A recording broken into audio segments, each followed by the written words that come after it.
जय हिंद साथियों, आप सबको चाणक्य क्लासेस बरवाडी के यूट्यूब चैनल में स्वागत है। तो साथियों, आप लोग को पता है कि ग्रुप डी का डेट आ चुका है, जिसमें साइंस का पोर्शन उसमें 25 क्वेश्चन है। ठीक है, जो आप लोग को सिलेक्शन में भूमिका निभाएगा। तो आज उसी का सबसे महत्वपूर्ण क्वेश्चन जो जो एग्जाम में पूछे गए हैं रेलवे में, उन सभी को हम डिस्कस करेंगे। ठीक है, तो आप सभी इस वीडियो को जरूर देखिएगा, क्योंकि इससे जरूर क्वेश्चन आएगा। ठीक है, आप लोग को पर डे एक रिकॉर्डेड वीडियो मिल जाएगी। आज से शुरुआत हम कर रहे हैं। ठीक है, तो चलिए पहला क्वेश्चन हम लोग देखते हैं। देखो, फर्स्ट नंबर क्वेश्चन बोलता है कि निम्नलिखित में से किसे अणुओं के बीच आकर्षण बल अधिकतम होता है। पूछ रहा है कि बताओ किसके बीच ना अणुओं के आकर्षण बल अधिक होता है। द्रव के बीच, गैस के बीच, प्लाज्मा के बीच, की ठोस के बीच। तो देखिए, जो आकर्षण बल जो होता है ना साथियों, क्या होता है आकर्षण बल।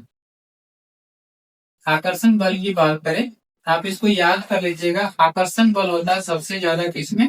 ठोस में, उसके बाद द्रव में, उसके बाद किसमें आ जाता है? गैस में। ठीक है, आप इस ऑर्डर को जरूर याद रखें। देखो, आकर्षण बल उसी में ज्यादा होगा जिसमें पार्टिकल ज्यादा क्लोज होंगे ना। तो पार्टिकल ज्यादा क्लोज किसमें होते हैं? ठोस में। इसलिए सबसे ज्यादा आकर्षण बल किसमें हो जाएगा? ठोस में। ठीक है, अगर हम यहाँ प्लाज्मा की बात करें तो इसको याद रखना, प्लाज्मा जो होती है ना, पदार्थ की चौथी अवस्था होती है। प्लाज्मा पदार्थ की चौथी अवस्था। ठीक है, क्वेश्चन पूछ लेगा अवस्था ना, पदार्थ की चौथी अवस्था क्या है, तो याद रखेंगे प्लाज्मा। अगर यहाँ से कभी पांचवी अवस्था पूछ ले, पांचवी अवस्था, तो याद रखना बोस आइंस्टाइन कंडेंसेट होता है, BEC ना। और बाकी ठोस द्रव गैस जो होता है ना, पदार्थ की मूल अवस्था होती है। ये पदार्थ की क्या होती है? मूल अवस्था होती है। ठीक है, इतना बात आप जरूर जरूर नोट करके याद कर लीजिएगा। ठीक है, चलिए अगला नंबर 2 देखते हैं। बोलता है कि पदार्थ के संदर्भ में निम्न में से कौन सा कथन सही नहीं है। देखिए, हमको जांच किसको करना? सही नहीं को। ठीक है, तो यहाँ पे देखिए ऑप्शन नंबर ए बोलता है कि पदार्थ के कणों के बीच कोई आकर्षण बल नहीं होता। ऑप्शन बी बोलता है कि पदार्थ के द्रव और वायु में सतत स्थानांतरित होते हैं। पदार्थ कणों से बना होता है, पदार्थ के कणों के बीच अंतर होता है। देखो, पदार्थ के कण का होता है द्रव तथा गैस में स्थानांतरित होते हैं, ये बात तो सही है। पदार्थ के कणों से बना होता है, ये भी बात है। पदार्थ छोटे छोटे कणों से मिलकर बना होता है। पदार्थ के कणों के बीच अंतर मतलब रिक्त स्थान, ये भी सही है। तो कौन सा ऑप्शन गलत हो गया? यहाँ पे ऑप्शन ए जो है ना गलत है, यही पूछ रहा है आंसर, क्योंकि आपको गलत वाला ही पूछा है, सही नहीं है। तो पदार्थ के कणों के बीच आकर्षण बल नहीं है। पदार्थ के कणों के बीच आकर्षण बल होता है। ठीक है, पदार्थ के कणों के बीच आकर्षण बल होता है, जिसमें सबसे अधिक आकर्षण बल किसमें होता है? ठोस में, उसके बाद द्रव में, तब गैस में हो जाता है। ठीक है, अगला क्वेश्चन देखिए, क्वेश्चन नंबर 3 बोलता है कि ठोस के कणों के संदर्भ में निम्न से क्या सही है। ठोस के संदर्भ, पदार्थ की जो अवस्था ठोस होता है ना, ठोस अवस्था, उसके बारे में क्या क्या सही है। बोलता है कि वे यादृच्छिक रूप से गतिशील होते हैं। दूसरा बोलता है उनके बीच बड़े अंतराल होते हैं, व्यवस्थित तरीका से विन्यास होते हैं, इनमें से न्यूनतम आकर्षण होता है। देखो, सही पूछ रहा है। देखो, यादृच्छिक रूप से वो गतिशील नहीं होता, पूरा पूरी उसका कण गतिशील नहीं होता ना, क्योंकि बहुत ही क्लोज होता है। इतने उसमें निम्न रिक्त स्थान पाए जाते हैं, मतलब पूरी तरीके से गतिशील नहीं होगा। एक हो जाएगा, ऑप्शन गलत हो जाएगा। फिर बोले उनके बीच बड़े अंतराल, यानी उनके बीच खाली जगह ज्यादा नहीं होते, बहुत ही कम खाली जगह होता है, तभी तो क्या होता है? क्लोजली पैक्ड होता है। मतलब ऑप्शन नंबर 2 भी क्या है? गलत है। व्यवस्थित तरीके से विन्यासित होते हैं, मतलब व्यवस्थित तरीके से होता है, संगठित होता है, बात का है, सही है। तो यहाँ पे ऑप्शन नंबर क्या हो जाएगा साथियों? ऑप्शन नंबर सी सही हो जाएगा, क्योंकि ठोस के कण जो होते हैं व्यवस्थित रूप से संगठित होते हैं। ठीक है, चलो अगला क्वेश्चन देखिए। बोलता है कि अभी तक वैज्ञानिकों के द्वारा पदार्थ की कितनी अवस्थाएं खोज की गई है। अभी तक जो वैज्ञानिक जो है ना, पदार्थ की कितनी अवस्था के बारे में बताया है? 2, 5, 4 और 3। तो देखो, पदार्थ में अभी तक टोटल जो होते हैं 5 अवस्था के का हो चुका है, खोज हो गया है। कौन कौन है?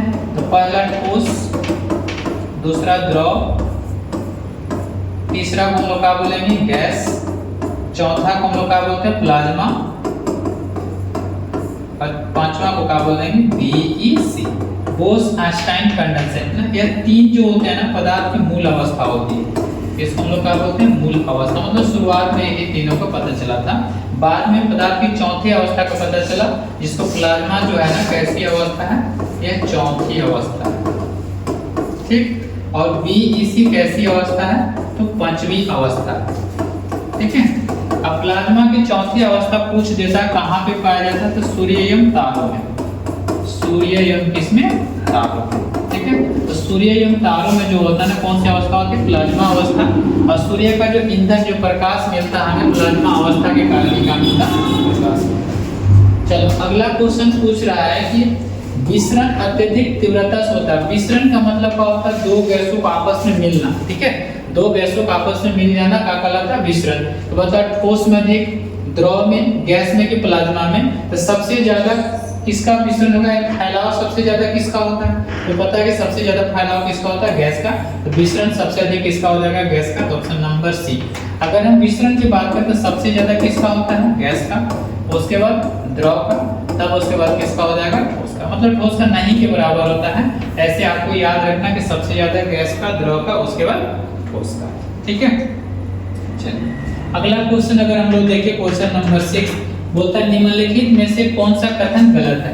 क्वेश्चन को अच्छे से पढ़िएगा, कौन सा कथन गलत पूछ रहा है। बोल रहा है कि पदार्थ के कण स्थिर अवस्था में होते हैं, पदार्थ के कण बहुत छोटे होते हैं, पदार्थ के कण एक दूसरे को आकर्षित करते हैं, पदार्थ के कण के बीच रिक्त स्थान होता है। देखो पदार्थ के कण जो होते हैं ना, इसके बारे में पूछ रहा है, पदार्थ के कण।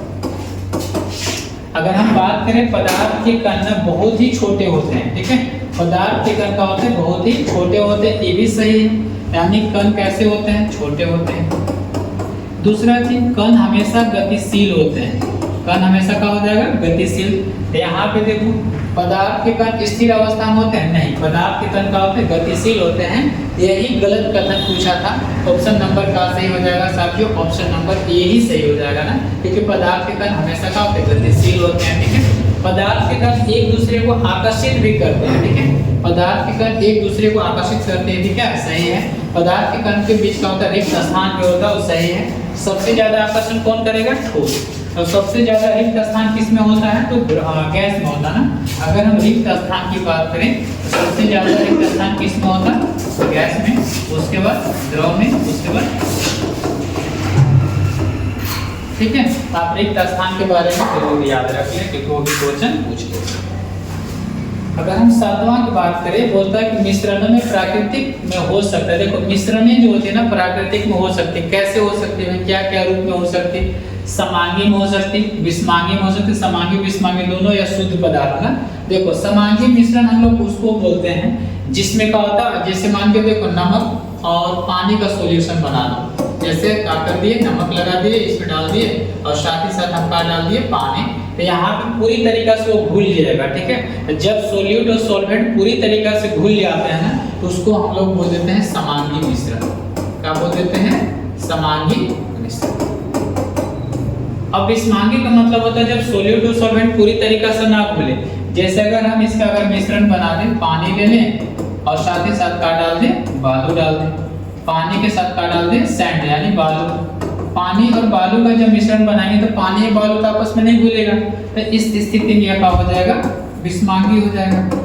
कौन सा मिश्रण हो जाएगा, विषमांगी। अर्थात हम कह सकते हैं कि मिश्रण एक हो सकती है, समांगी भी हो सकती है और विषमांगी भी हो सकती है। तो यहाँ से ऑप्शन नंबर का सही हो जाएगा, ऑप्शन नंबर सी, समांगी और विषमांगी। शुद्ध पदार्थ क्या होते हैं, शुद्ध पदार्थ तत्व एवं यौगिक होते हैं ना, तत्व एवं क्या होते हैं, यौगिक होते हैं। क्वेश्चन पूछ ले कि शुद्ध पदार्थ क्या होता है, तत्व एवं यौगिक। आप लोग कमेंट करके बताइए तत्वों की कुल संख्या कितनी है। अगला क्वेश्चन देखिए, क्वेश्चन नंबर 8 बोलता है कि मिश्र धातु किसका एक उदाहरण है। मिश्र धातु ना, मिश्र धातु किसका एक उदाहरण है, कोलाइड विलयन, पायस, ठोस विलयन, विविध मिश्रण। देखो मिश्र धातु जो होता है ना, एक कैसा विलयन होता है भाई, समांगी मिश्रण होता है। एक कैसा मिश्रण होता है, तो समांगी मिश्रण होता है। और यह मिश्र धातु समांगी मिश्रण किसका होता है, तो ठोस ठोस का होता है। किसका होता है, तो ठोस ठोस का होता है। तो यहाँ पे क्या हो जाएगा, वो ठोस ठोस का विलयन होता है, मतलब ऑप्शन नंबर का हो जाएगा सी। पायस पूछता है, इमल्सन, पायस को क्या बोलते हैं, इमल्सन। इमल्सन में क्या होता है, दूध। कोलाइड विलयन है ना, तो पायस का होता है दूध होता है, मतलब इमल्सन का हो जाता है दूध हो जाता है, ठीक है। कोलाइडी विलयन दूध भी हो जाएगा, जैसे फेस वॉश क्रीम ये सब का होता है कोलाइडी विलयन होते हैं। चलिए अगला क्वेश्चन नंबर 9 देखिए। क्वेश्चन नंबर 9 बोलता है कि निम्नलिखित में से कौन सा विषमांगी मिश्रण है। देखिए आप लोग को छांटना है कि यह जो ऑप्शन दिए गए हैं इसमें से विषमांगी मिश्रण कौन है। पीतल एक मिश्र धातु तांबा और किससे बनता है, जस्ता का, और कॉपर और किसका, जिंक का बना होता है। पानी में चीनी का मिश्रण, देखो अभी तुरंत बताया था, अगर पानी में डालते हैं नमक या चीनी, तब पानी में अगर हम चीनी डालते हैं, ठीक है, क्या डाल देते हैं, चीनी। पानी में किसको डालते हैं, चीनी को, और यहाँ पे क्या है, H2 मतलब पानी है। तो चीनी में पानी पूरी तरीका से घुल जाता है, तो पूरी तरीका से घुल जाएगा तो इसको हम लोग क्या बोल देंगे, समांगी, क्या बोल देंगे, समांगी मिश्रण। वायु जो होता है ना, वायु भी क्या होता है, पूरी तरीका से घुला होता है, इसमें कई प्रकार के गैसें होती है, समांगी मिश्रण नहीं होता ना, पूरी तरीका से घुल जाता है, ऑक्सीजन नाइट्रोजन कार्बन डाइऑक्साइड पूरी तरीका से घुल जाता है। दूध का होता है कोलाइड होता है, दूध क्या होता है, कोलाइड होता है। जस्ट बताया था पायस या इमल्सन, दूध का होता है पायस या इमल्सन होता है, मतलब ये कैसा विलयन है, कोलाइड है, कैसा है, कोलाइड है, ठीक है। तो हमसे पूछा था विषमांगी, तो विषमांगी यहाँ पे क्या हो जाएगा, तो दूध हो जाएगा। दूध एक प्रकार से क्या, कोलाइड विलयन है ना, तो यहाँ पे आंसर क्या हो जाएगा, option number D, sorry option number D है ना। ऑप्शन नंबर सी वायु हो जाएगा ना, तो वायु में कई प्रकार के गैसें मिले होते हैं, ठीक है, तो क्या हो जाएगा, एक प्रकार का वो विषमांगी मिश्रण होता है। दूध तो कोलाइड विलयन होता है। अब कोलाइड विलयन भी ना, देखो अगर हम यहाँ पे ऐसे कर दें, कोलाइड विलयन देखो दिखता कैसा है, समांगी के जैसा, लेकिन होता कैसा है, विषमांगी। अगर यहाँ पे हम रियल किया जाए तो कौन सा ऐसे विषमांगी, तब वायु पर टिक ना करे, इस जगह आप दूध को ही ले लें, ठीक है, क्योंकि कोलाइड विलयन जो होता है ना, देखो कोलाइड की बात बताते हैं। कोलाइड विलयन दिखता समांगी है, कोलाइड विलयन दिखता समांगी है, लेकिन होता कैसा है, विषमांगी। कैसा होता है, विषमांगी हो जाता है, इसलिए हम ऑप्शन नंबर डी को ही करेंगे, ठीक है, सी को नहीं करेंगे। चलो देखो क्वेश्चन नंबर 10 बोलता है निम्नलिखित में से विषम की पहचान करें। तुमको क्या करना, विषम का पहचान करना, वायु, मिश्र धातु, दूध और जल। इसमें देखो क्या क्या है, वायु भी एक प्रकार के का है, मिश्रण है, ठीक है, मिश्र धातु, दूध और जल। बताओ इसमें से विषम कौन है। देखो ये सभी का मिश्रण है, ये सभी का है मिश्रण है, ठीक है, ये सभी का है मिश्रण है, ठीक है, यानी लेकिन जल का है यौगिक, जल का है भाई यौगिक, तो यहाँ पर ऑप्शन नंबर का हो जाएगा डी, ठीक है। अभी हम बताए थे मिश्र धातु ठोस का समांगी मिश्रण होता है, वायु भी विषमांगी में आ जाता, दूध का होता विषमांगी में आ जाता। चलिए 11 की बात करें तो बोलता है कि सामान्य पदार्थों में भौतिक अवस्था में शामिल नहीं होती। देखो भौतिक अवस्था में पदार्थ की जो भौतिक अवस्था होती है उसमें कौन शामिल नहीं होता है, कोलाइड, गैस, तरल और मिट्टी। देखो गैस जो होता है ना, ये तो होता ही है पदार्थ की अवस्था में गैस आता ही है। तरल का मतलब क्या होता है, जल ले लेते हैं तो यहाँ पे द्रव आ जाएगा, ठीक, और मिट्टी का मतलब क्या होता है, ठोस, ठीक। कोलाइड का होता है नहीं ठोस में, नहीं पूरा पूरी द्रव होता है, नहीं वो पूरा पूरी गैस, तो बीच बीच में थोड़ा गढ़ा टाइप में होता है ना, तो यहाँ पे कौन शामिल नहीं होगा, ऑप्शन नंबर ए कोलाइड, ठीक है। याद रखना है कि दिखता कैसा है, दिखता समांगी है, क्वेश्चन पूछा जाता है दिखता कैसा है, समांगी, लेकिन होता कैसा है, देखिए विषमांगी होता है, इस चीज को याद रखना है। दिखेगा कैसा, समांगी, लेकिन होगा कैसा, विषमांगी।